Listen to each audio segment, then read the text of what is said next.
Hello and welcome to part three of this four-part study of the end times. I'm Anthony Morgano. Today I'll be examining signs pointing to the end times. As I've noted before, I'm not a theologian and have no formal credentials in this fascinating topic. I'm just a passion for learning, and I believe in calling to share what I've learned. The attribution to outside sources, including in this presentation, is given, but it does not constitute an endorsement from that source or anyone associated with that source. I encourage you to read the Holy Bible for yourself and seek God's inspiration to you, as I've tried to do in this study. Thank you. So, in part three, I'll begin with the question if we are in the end times by reviewing the definition which I provided in part one. And then I'll discuss what a sign is and how to recognize a sign. I'll cover the Olivet Discourse, where Jesus describes what to look for in the end times. And then from there, I'll break down the conditioning of the culture and cover several social and technical signs, and then as well as some other signs. And then I'll put the puzzle together to see where the puzzle is leading us. Then I'll wrap up part three by showing you where we are in the end times timeline. So, are we in the end times? Well, as we review from part one, the end times is generally seen as a period of time where global events will climax. People hold different opinions regarding the end times. I generally think of it as beginning with the rapture and culminating with the return of Jesus and the establishment of his millennial kingdom. In the Olivet Discourse, which we'll cover in a moment, it notes in Matthew 24:6 not to be alarmed that such things must happen, but the end is still to come. Through the years, many have believed the signs they saw at the time, foretold of the at times during that era. However, an examination of the conditions to implement certain events, such as enforcing the mark of the beast and compulsory worship of the image of the beast, well, reveals that the Antichrist was unable to enforce those requirements at the time. I will show you in this report how the conditions required to support those requirements have either been met or in the process of being met. So I will not presume to tell you that I will present every sign to come. I'll begin my examination of this topic with a note of caution from 2 Peter 2, 1 through 3, which notes there will be false teachers among us, introducing false heresies and denying Jesus, and will fabricate stories. I'm going to limit my discussion to events and conditions already present in society today. So, what is a sign? A sign is an indicator or pointer that shows the condition or existence of something. For the rapture to take place, I believe certain conditions need to be either in place or in the process of development to facilitate the enforcement of things that will take place during the tribulation. As we read in 2 Peter chapter 3, verse 4, scoffers will ask in regards to the Messiah, where is this coming he promised ever since our ancestors died? Everything goes on as it has since the beginning of creation. Well, these ridiculers would be wise to listen to Dr. David Jeremiah. In a sermon on March 23rd, 2020, he noted, future events cast their shadows before them. He echoes a great point from Cicero. No event happens in a vacuum. There are always precursors, even if we don't see them. And just as other seminal events through history have shown us, people usually ignore those signs. We saw that with Pearl Harbor, the Iraq invasion of Kuwait, and of course 9/11, 2001. The signs I will discuss are markers or puzzle pieces, which indicate conditions are being put into place. They include events, capabilities, intentions, and the revelation of dreams and visions. Now, I invite you to read the Bible for yourself and independently seek what God will reveal to you through the Holy Spirit. So let's delve into the Olivet Discourse, which I mentioned in part 2 is the fifth of the major teachings of the disciples. It's found in Matthew 24. That's primarily what I use. It's also listed in Mark 13 and Luke 21. Now, in this teaching, Jesus describes events which will transpire before his second coming. The list of what can be considered false messiahs is endless, and some religious groups accuse others of such. Now, one recent high-profile case, David Koresh from the Branch Davidians, his offshoot sect in 1993. We could also group some more notable cults into this. You had Jim Jones and the People's Temple in 1978, and as well as Marshall Applewhite and his Heaven's Gate sect in 1997. Two similar signs are wars and rumors of wars, and nations will rise against nation. 20th century, 20th and 21st centuries today certainly have shown a perpetual state of war or rumors of imminent conflicts, including the world wars, Vietnam, Korea, Persian Gulf, and the global war on terror. The most noted famines, the most noted famines that American culture is the Ethiopian famine from 83 to 85. It's over 500,000 people died. That's, of course, where we got the USA for Africa movement.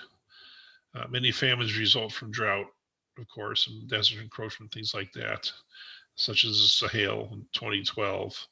Others directly as a result of war, such as the ongoing famine in South Sudan.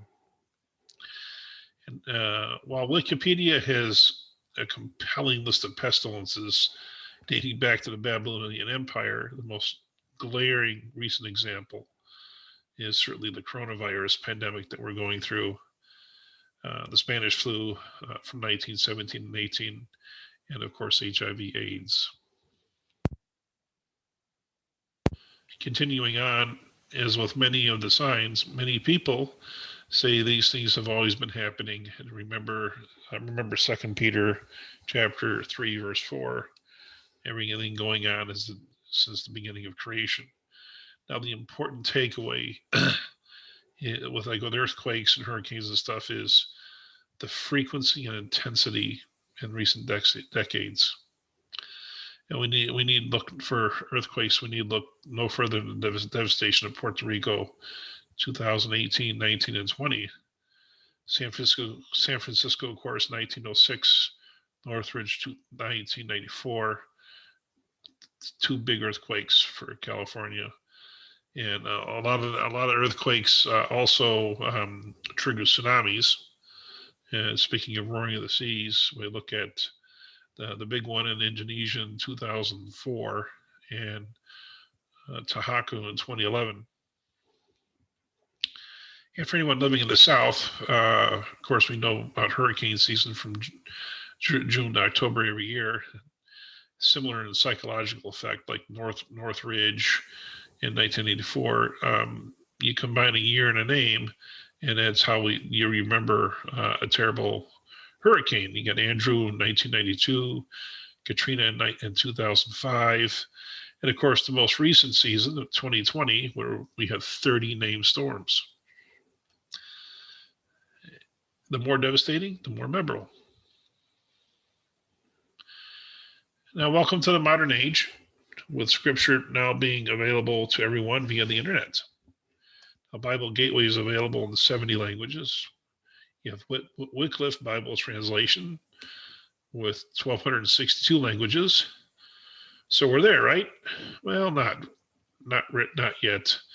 According to Pew Research, 52 countries have high or high levels of religious restrictions. Many countries have restrictions on internet access. Now, the Committee to Protect Journalists lists North Korea, Saudi Arabia, Iran, China, and Cuba is among those with the most restrictions, with organizations having to be very careful in how they operate in these countries. It's difficult to quantify what percentage of the world can access religious content online.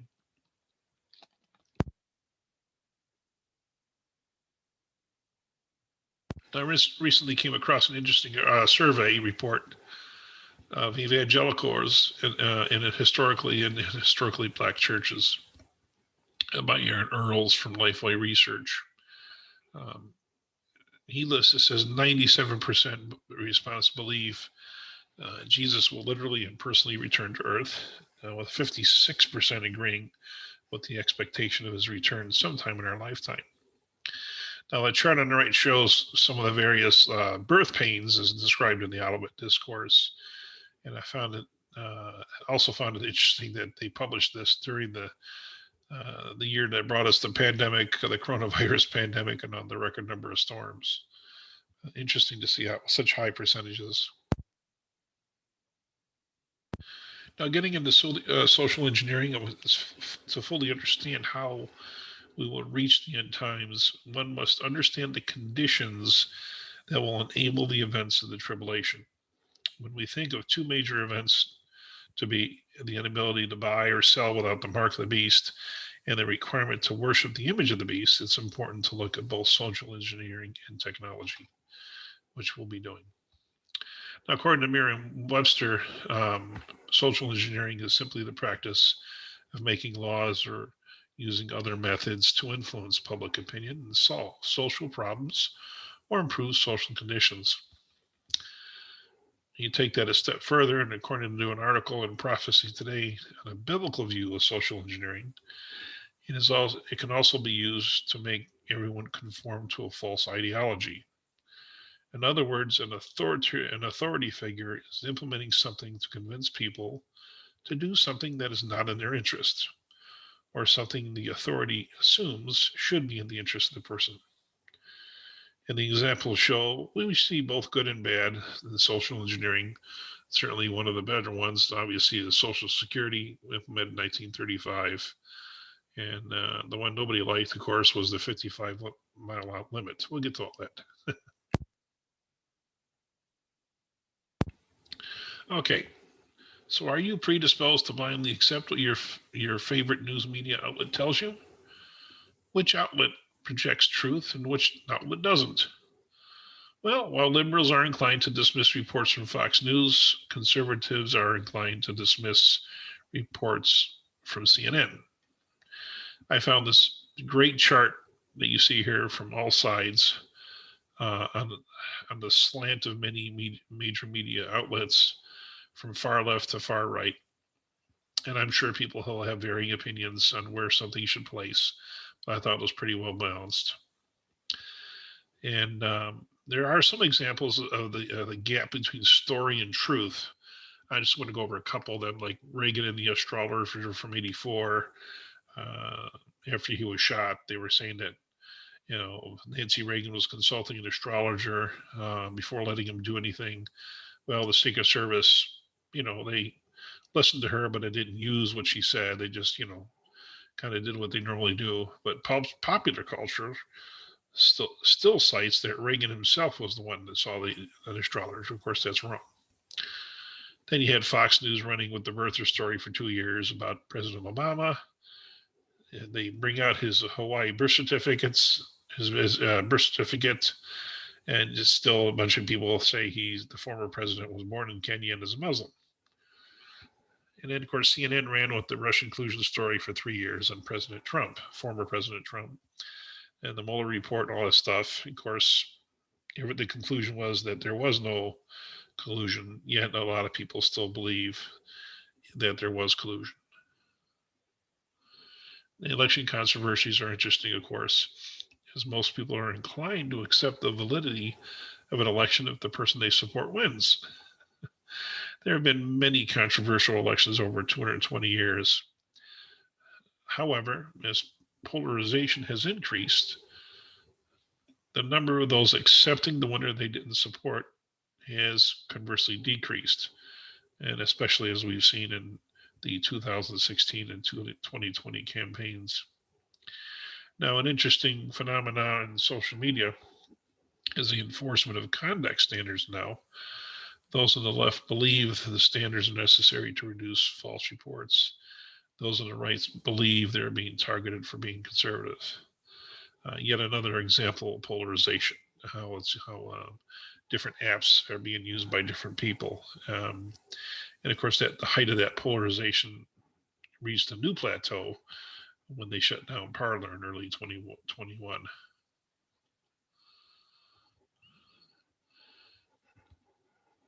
Now, moving on to safety. Safety is always used as, politicians throw the safety card to implement things that are not popular with the public.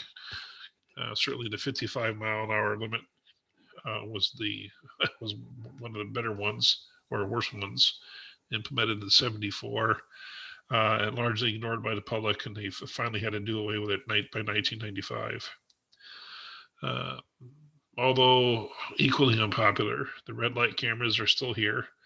Um, Coming in the 1990s, again, initially with the whole safety thing as a secondary offense, and it quietly became a primary offense. And here came the red light, the running the red light tickets. Well, of course, obviously, a lot of people revolted in several jurisdictions, but unlike the 55-mile-an-hour law, the red light cameras stayed. Uh, One example, a positive example of this type of engineering would be the third light rule, the third brake light rule, implemented in '86 for cars. Nobody really cared because nobody was really inconvenienced by that. So back to cameras. As you smile for the camera, we get into the era of facial recognition. Um, that's where your identity is confirmed simply by the computer scanning the features of your face and matching you with certain parameters. It's a great example of AI, or artificial intelligence, which I'll cover shortly. Now, I put this here mainly because of the whole conditioning factor.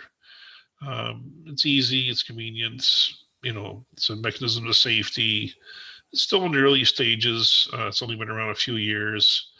But like in 2019, the traveler verification service, had already been implemented. I was on a cruise, and as I departed the ship, I only had to walk up, and I looked into a camera that identified me, and off I went. I didn't even need to use my passport. So, SimpleGovTech.com noted in March 2020 in an article that the Customs Border Protection Service implemented TVS in 2017, and now has images of over 20 million travelers in the system. And for AI and for facial recognition, the more pictures they have of you, the easier it is to recognize you.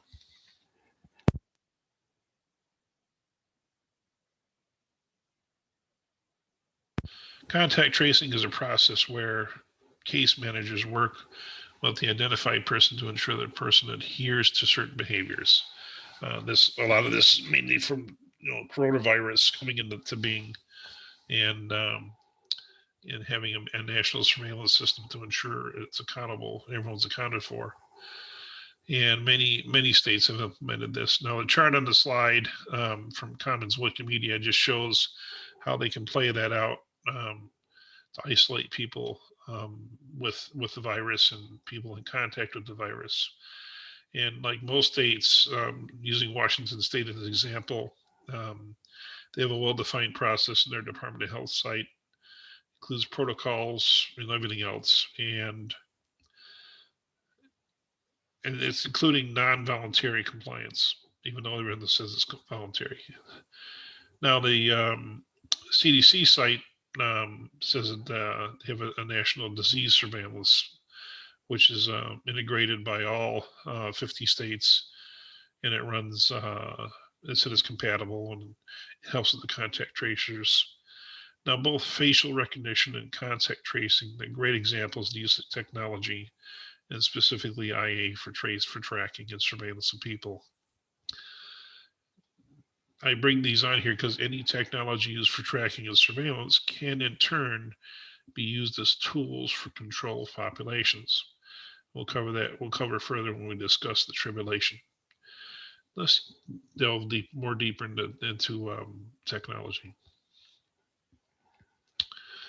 So how does technology play in all this? Well, consider the pace of change. Since 1965, you have Moore's Law, predicting double transistor capacity every 12 to 18 months.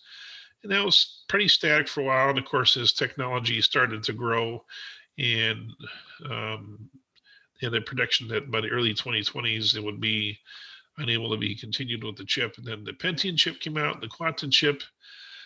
So now it just keeps going, and the pace keeps quickening. And just that symbolizes how fast technology has advanced in the past 56 years. And so here we are in 2021 in the world of artificial intelligence, or AI, and also referred to as machine learning, or ML, or AI/ML. Now, AI refers to an advanced system developed to replicate what we refer to as thinking.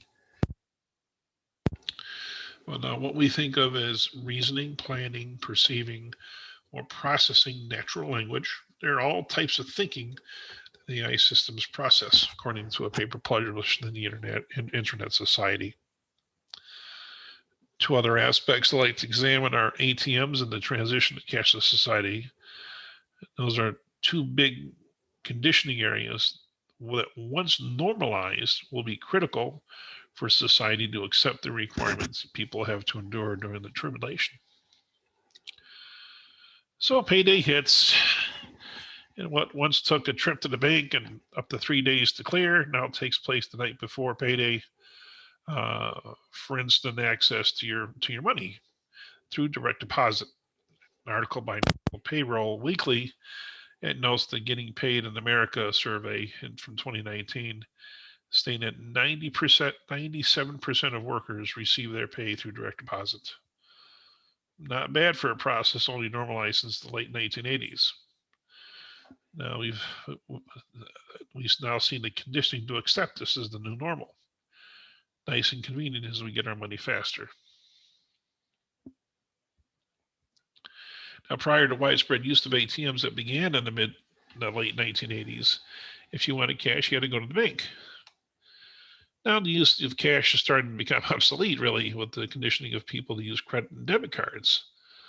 And now we got smartphones and the prepay apps where they can, or just pay apps you can use connected to your cards or your account.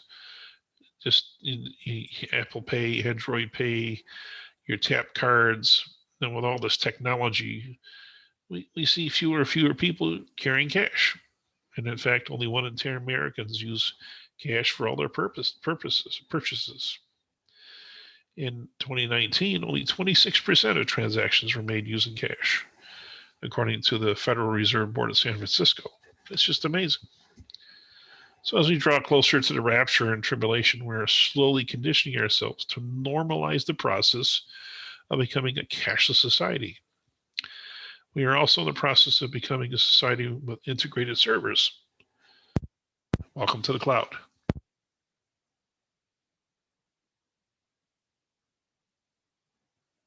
The cloud refers to servers storing your data on your behalf in data centers, in integrated data centers, and then not just your data, but applications and databases, as shown in this graph represented.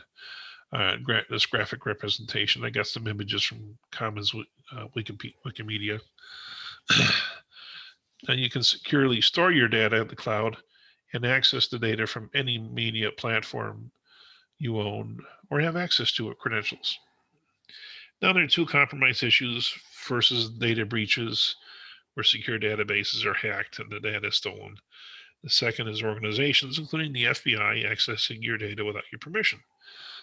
While executing a warrant, the course of investigation is normal. It's an example of how data privacy is not as private as you may think. If data is stored on a server or computer hard drive, accessible through the internet, vulnerabilities remain over unauthorized disclosure. Now, in searching or processing data, the system uses advanced algorithms to process different types of data. An algorithm is a string of commands or terms used to guide the system on how to conduct a search. Now, the challenge with software and algorithms is that the programming and algorithms can be manipulated to facilitate a predetermined outcome, or to narrow the nature of the search to find specific types of data. Now, this is common in the commercial world. You go on your favorite site and search for something, and then the system uses your purchase history and demographics to influence the results. Same thing used in tabulation. Recent examples of the controversies, the election polling and voting machines, and the algorithms used for counting. Encryption can also facilitate the security of data.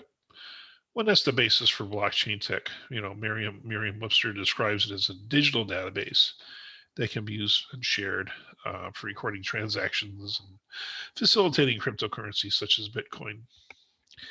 Now, cryptocurrencies are basically as currency with no corresponding paper or coins. You're not going to see an actual Bitcoin. Now, moving on, we got the chip. Welcome to the future. The world of the chip. The era of the biochip has arrived and more prevalent. Now it's usually the size of a grain of rice embedded in a small capsule. The chip eliminates the need to carry credit cards or cash or other types of IDs. Now the bank stores or bank or store can scan your hand. The chip is then associated with you, making secure transactions possible.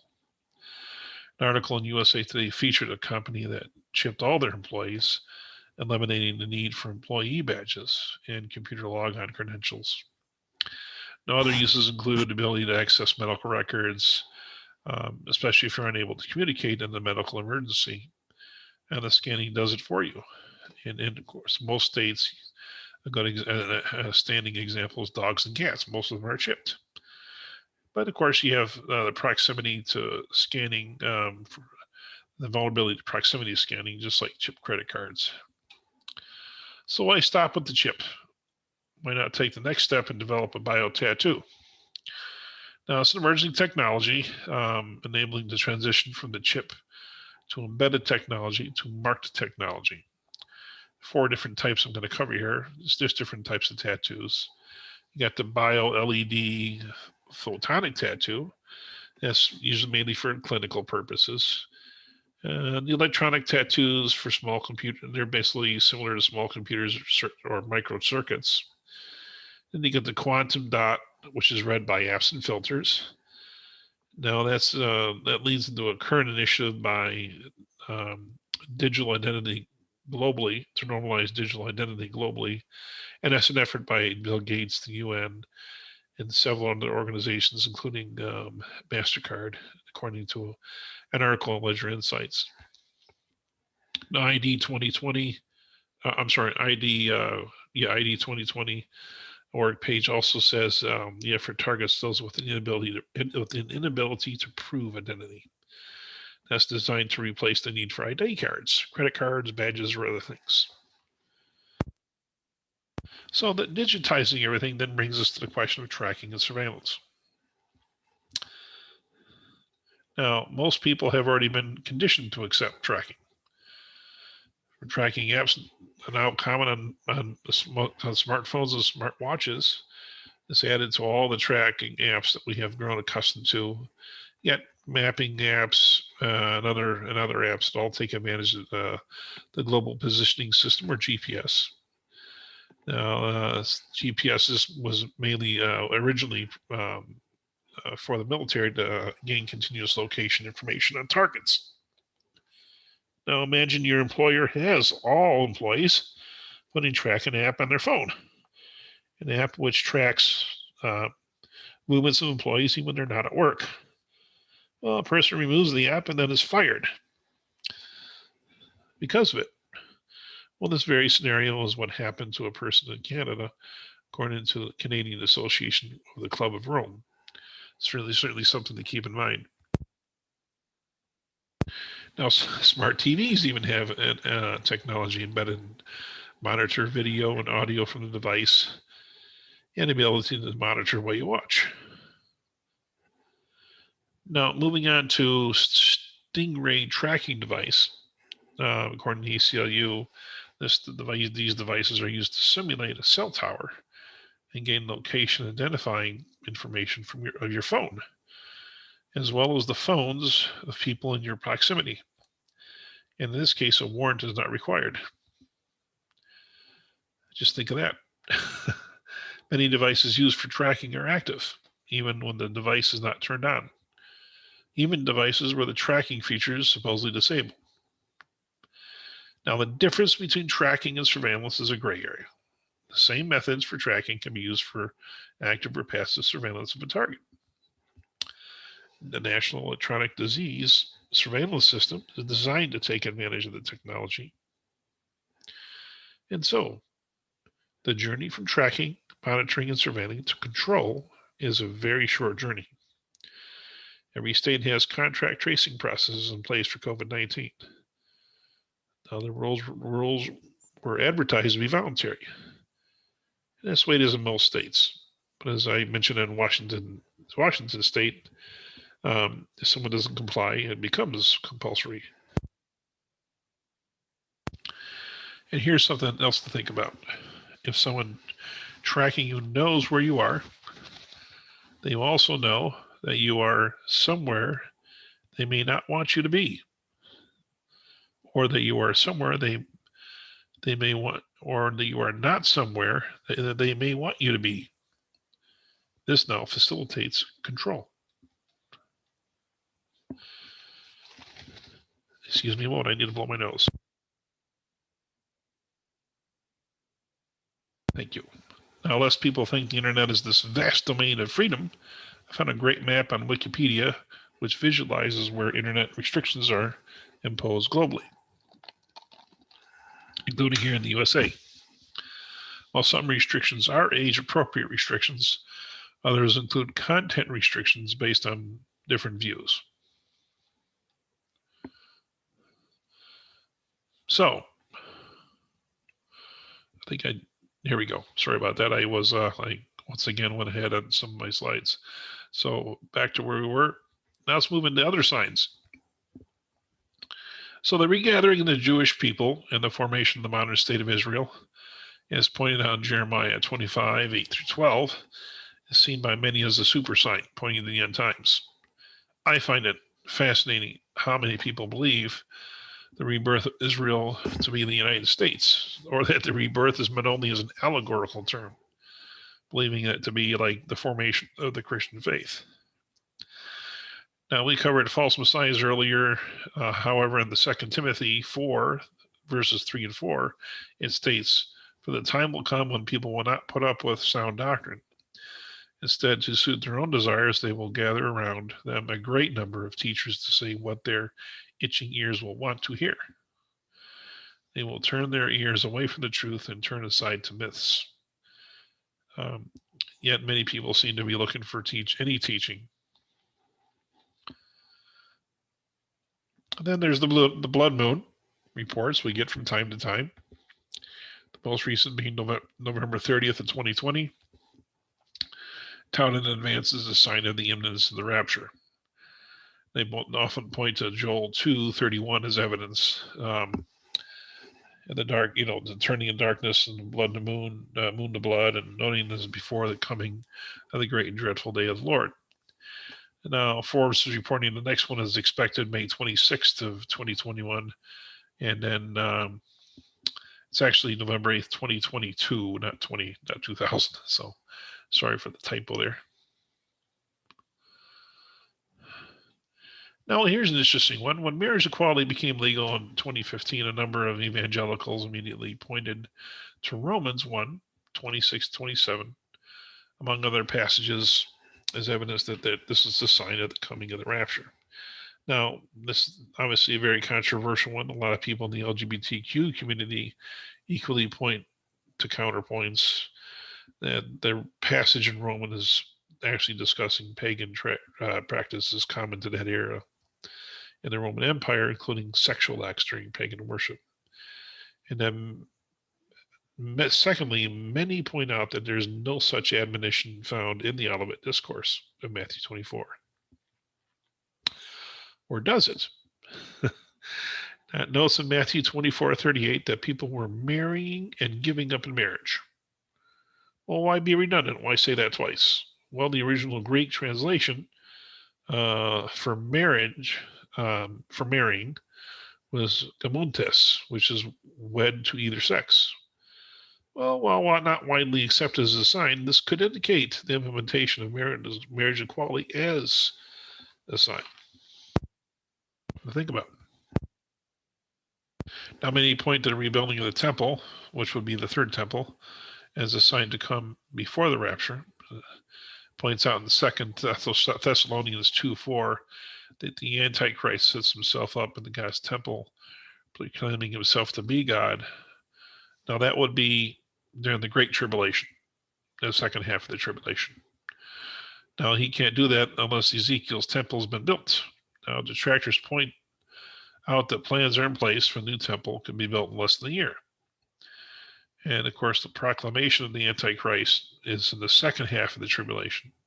So it's possible it could be after the rapture that it actually takes place. In any event, whenever it does take place, the preparations are underway.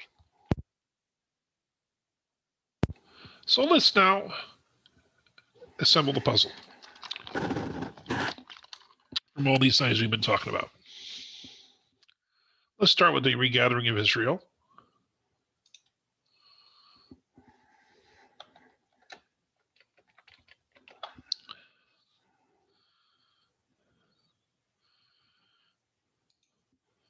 Gospel priests throughout the world, false messiahs, false prophets, wars and rumors of war, famines, pestilences, earthquakes, roaring of the seas, marriage equality, blood moons, media, social media, contact tracing, social conformity, safety restrictions.